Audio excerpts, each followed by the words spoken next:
मिल गया 2025 में आने वाला हिंदी का वायरल पेपर। जितने बच्चे हिंदी का पेपर देने वाले हैं तो ये वीडियो अंत तक देखें। ये एक हिंदी का ऐसा वायरल पेपर है, इससे आप बोर्ड परीक्षा में 70 में से 70 नंबर ला सकते हो। तो प्यार बच्चों, मैं आशा करता हूँ आप लोग इस बार बोर्ड परीक्षा में सफल हों और अच्छे अच्छे अंक प्राप्त करें। प्यार बच्चों, आपको ये वीडियो छोड़कर नहीं आना है। मैं आपको जीवन परिचय लिखकर भी बताऊंगा कि किस तरीके से जीवन परिचय लिखें ताकि बोर्ड एग्जामिनर आपको पूरे नंबर दे। और प्यारे बच्चों, मैं आपको गद्यांश भी लिखकर बताऊंगा कि किस तरीके से गद्यांश लिखें ताकि बोर्ड एग्जामिनर आपको पूरे नंबर दे। बस आपको वीडियो छोड़कर नहीं आना है। ये एक ऐसा हिंदी का वायरल पेपर है, इससे आप बोर्ड परीक्षा में 70 में से 70 नंबर ला सकते हो। तो समय 3 घंटे 15 मिनट और पूर्णांक 70 नंबर। नोट प्रारंभ के 15 मिनट परीक्षार्थियों को प्रश्न पत्र पढ़ने के लिए निर्धारित है। आपको 15 मिनट पेपर पढ़ना है। तो निर्देश, सभी प्रश्न अनिवार्य हैं। तो यह प्रश्न पत्र 2 खंड आ तथा खंड आ में विभक्त है। खंड आ में 1 अंक के 20 बहुविकल्पीय प्रश्न हैं, जिनके सही उत्तर आपको OMR प्रश्न पर देना है। और नीले अथवा काले पेन से ही आपको OMR भरनी है और आपको दूसरे पेन से OMR नहीं भरनी है। और आपको पेपर में बिल्कुल बाइंडर का प्रयोग नहीं करना है। तो अब चलते हैं प्रश्न में। प्यार बच्चों, मैं आप लोगों से एक निवेदन करता हूं, यदि आप चैनल पर नए हो तो चैनल को सब्सक्राइब कर लें और वीडियो को लाइक कर दें ताकि आपके पास हर एक वीडियो की इन्फॉर्मेशन पहुंचे। बच्चों, आपके इस वायरल पेपर के सभी प्रश्न अपनी कॉपी पर नोट कर लेना है और अच्छे तरीके से तैयार कर लेना है। तो खंडा बहुविकल्पीय प्रश्न। तो प्रश्न नंबर 1, हंस पत्रिका के प्रथम संपादक थे। Option A Premchand, option B Gulab Rai, option C Ilachandra Joshi, option D Jaishankar Prasad. तो प्यारे बच्चों, इस प्रश्न का उत्तर ऑप्शन ए प्रेमचंद। प्रश्न नंबर 2, शुक्ल युग के प्रसिद्ध उपन्यासकार हैं। Option A Rangeya Raghav, option B Dharamvir Bharati, option C Bhagwati Charan Verma, option D Mannu Bhandari. तो प्यारे बच्चों, इस प्रश्न का उत्तर ऑप्शन सी भगवती चरण वर्मा। तो 1 नंबर आपका ये पक्का। प्रश्न नंबर 3, नीड़ का निर्माण फिर किस विधा की रचना है। ऑप्शन ए कहानी, ऑप्शन बी आत्मकथा, ऑप्शन सी उपन्यासकार, ऑप्शन डी निबंध। तो प्यारे बच्चों, इस प्रश्न का उत्तर ऑप्शन बी आत्मकथा। 1 नंबर आपका ये पक्का। प्रश्न नंबर 4, चेखव एक इंटरव्यू के लेखक हैं। Option A Rajendra Yadav, option B Ramvilas Sharma, option C Prabhakar Machwe, option D Devendra Satyarthi. तो प्यारे बच्चों, इस प्रश्न का उत्तर option A Rajendra Yadav. 1 number आपका ये पक्का। प्रश्न नंबर 5, ध्रुव स्वामिनी नाटक के रचनाकार हैं। प्यारे बच्चों, option A Premchand, option B Harikrishna Premi, option C Jaishankar Prasad, option D Ramkumar Verma. तो इस प्रश्न का उत्तर option C Jaishankar Prasad. 1 number आपका ये पक्का। प्रश्न नंबर 6, रीतिकाल की रचना है। ऑप्शन ए रामचरितमानस, ऑप्शन डी प्रिय प्रवास, ऑप्शन सी प्रेम माधुरी, ऑप्शन डी रामचंद्र का। तो प्यारे बच्चों, इस प्रश्न का उत्तर ऑप्शन डी रामचंद्र का। 1 नंबर आपका ये पक्का। प्रश्न नंबर 7, तार सप्तक का प्रकाशन वर्ष है। ऑप्शन ए वर्ष 1919, ऑप्शन बी वर्ष 1943, ऑप्शन सी वर्ष 1953, ऑप्शन डी वर्ष 1942। तो प्यारे बच्चों, इस प्रश्न का उत्तर ऑप्शन बी वर्ष 1943। 1 नंबर आपका ये पक्का। प्यारे बच्चों, आपको वीडियो बिल्कुल छोड़कर नहीं आना है।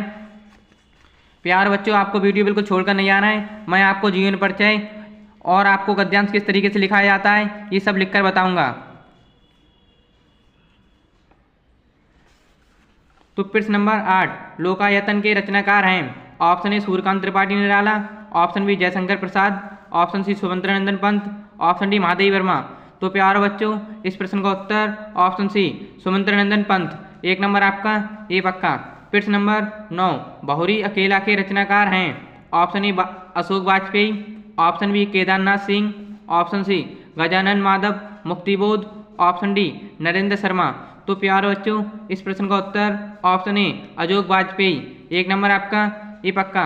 प्रश्न नंबर 10, रीतिकाल किस समय वादी में माना जाता है। ऑप्शन ए 1600 से 1616 ईस्वी तक, ऑप्शन बी 1800 से 1818 ईस्वी तक, ऑप्शन सी 1643 से 1843 ईस्वी तक, ऑप्शन डी 1616 से 1632 ईस्वी तक। तो प्यारे बच्चों, इस प्रश्न का उत्तर ऑप्शन सी 1643 से 1843 ईस्वी तक। तो 1 नंबर आपका ये पक्का। प्यारे बच्चों, मैं आप लोगों से एक निवेदन करता हूं कि जिन बच्चों ने अभी तक चैनल को सब्सक्राइब नहीं किया है वो बच्चे चैनल को सब्सक्राइब कर लें और वीडियो को लाइक कर दें, इससे हमको मोटिवेट मिलता है। प्रश्न नंबर 11, हास्य रस का स्थायी भाव है। ऑप्शन ए भय, ऑप्शन बी विस्मय, ऑप्शन सी उत्साह, ऑप्शन डी हास।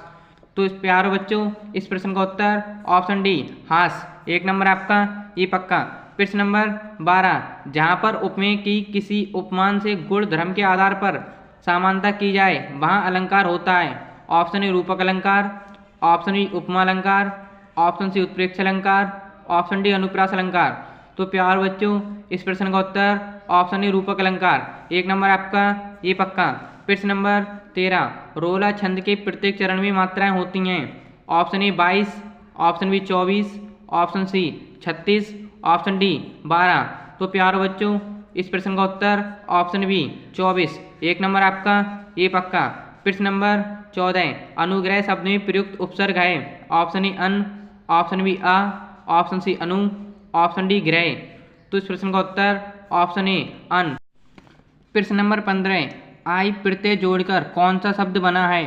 ऑप्शन ए महानता, ऑप्शन बी लिखाई, ऑप्शन सी लघुता, ऑप्शन डी बचपन। तो प्यारे बच्चों इस प्रश्न का उत्तर ऑप्शन सी लघुता। 1 नंबर आपका ये पक्का। प्रश्न नंबर 16, पंचवटी में कौन सा समास है। ऑप्शन ए कर्मधार, ऑप्शन बी द्वंद्व, ऑप्शन सी द्विगु, ऑप्शन डी तत्पुरुष। तो प्यारे बच्चों इस प्रश्न का उत्तर ऑप्शन सी द्विगु। 1 नंबर आपका ये पक्का। प्रश्न नंबर 17, सूरज का तत्सम रूप है। ऑप्शन ए सूर्य, ऑप्शन बी दिनकर, ऑप्शन सी सूर्य, ऑप्शन डी प्रकाश। तो प्यारे बच्चों इस प्रश्न का उत्तर ऑप्शन ए सूर्य। 1 नंबर आपका ये पक्का। प्रश्न नंबर 18, स्वागतम का संधि विच्छेद है। ऑप्शन ए स्वा प्लस आगतम, ऑप्शन बी सु प्लस आगतम, ऑप्शन सी सा प्लस वागतम, ऑप्शन डी सु प्लस वागतम। तो प्यारे बच्चों इस प्रश्न का उत्तर ऑप्शन बी सु प्लस आगतम।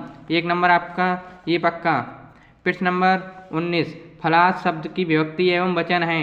ऑप्शन ए द्वितीय विभक्ति एक वचन, ऑप्शन बी तृतीय बहुवचन बहुवचन, ऑप्शन सी छठी विभक्ति बहुवचन, ऑप्शन डी पंचमी विभक्ति एक वचन।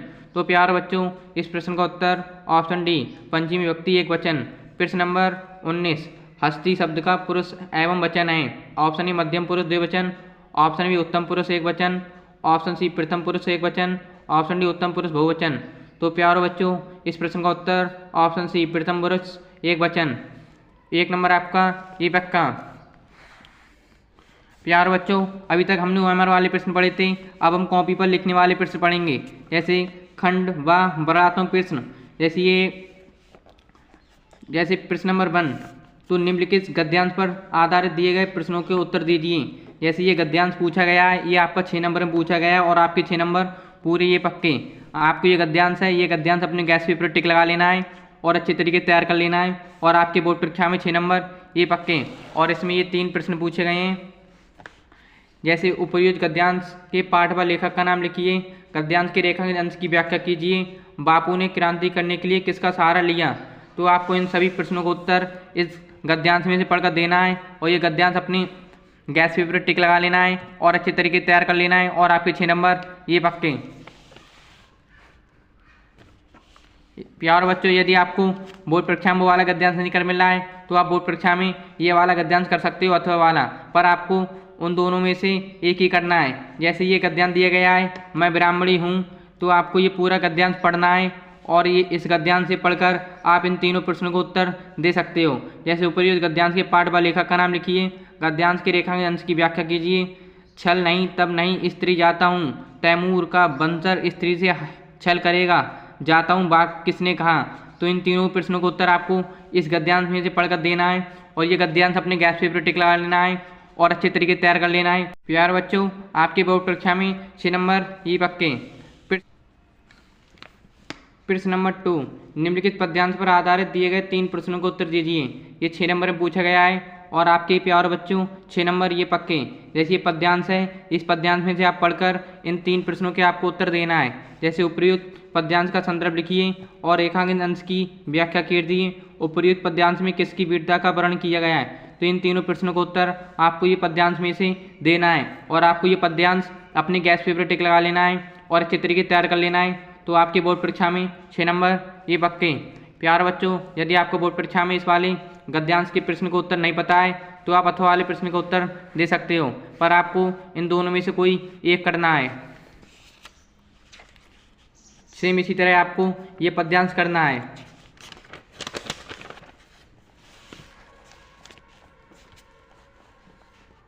प्रश्न नंबर 3, निम्नलिखित संस्कृत गद्यवर्णों में से किसी एक अवतरण का संदर्भ सहित हिंदी अनुवाद कीजिए।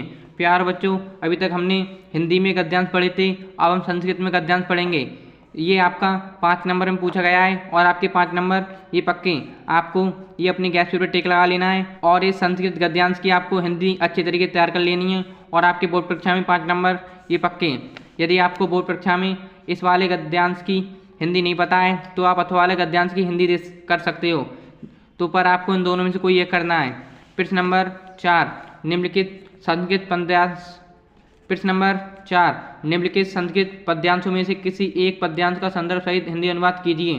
तो प्यारो बच्चों, इसमें 2 पद्यांश दिए गए हैं, इन दोनों में से आपको कोई एक करना है। तो आपको एक पद्यांश की अच्छे तरीके से हिंदी तैयार कर लेनी है और आपके बोर्ड परीक्षा में 5 नंबर ये पक्के। प्रश्न नंबर 5, स्वयंपठित खंडकाव्य के आधार पर निम्नलिखित प्रश्नों में से किसी एक प्रश्न का उत्तर दीजिए। प्यार बच्चों, इसमें इतने सारे प्रश्न दिए गए हैं खंडकाव्य के आधार पर आपको इन सभी में से कोई एक ही करना है। तो मैं आप लोगों को बरेली ज़िले के लिए बताता हूँ। बरेली ज़िले के लिए हर साल मेवाड़ मुकुट आता है, ये 100% इस बार भी बोर्ड परीक्षा में आएगा।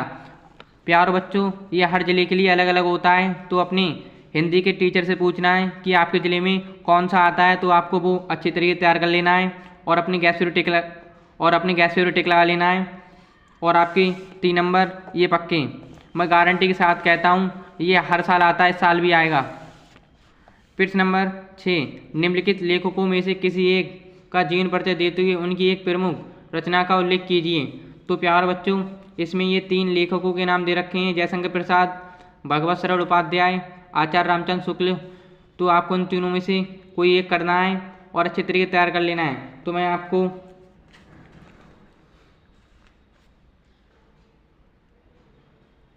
मैंने आपको जयशंकर प्रसाद का जीवन परिचय लिखकर बताया है, अभी आप जाकर वीडियो देख लो। तो आपके 5 नंबर ये पक्के। प्रश्न नंबर ख, निम्नलिखित कवियों में से किसी एक कवि का जीवन परिचय देते हुए उनकी एक प्रमुख रचना का उल्लेख कीजिए। जैसे तुलसीदास, बिहारीलाल, मैथिली शरण गुप्त। इन तीनों में से आपको कोई एक जीवन परिचय करना है और आपके 5 नंबर ये पक्के। मैं आप लोगों को अभी तुलसीदास जी का जीवन परिचय लिखकर बताता हूँ। जैसे आपको प्यारे बच्चों क्वेश्चन नहीं करना है, सबसे पहले आपको स्केल से 2 लाइनें खींच लेना है, फिर आपको प्रश्नोत्तर संख्या पेपर में देख के डाल देनी है, कितनी है यहाँ पर 6 लिख देना है। फिर आपको जीवन परिचय लिखना है, उसके नीचे स्केल से 2 अंडरलाइन कर देना है। फिर आपको इधर एक छोटा सा बॉक्स बनाना है।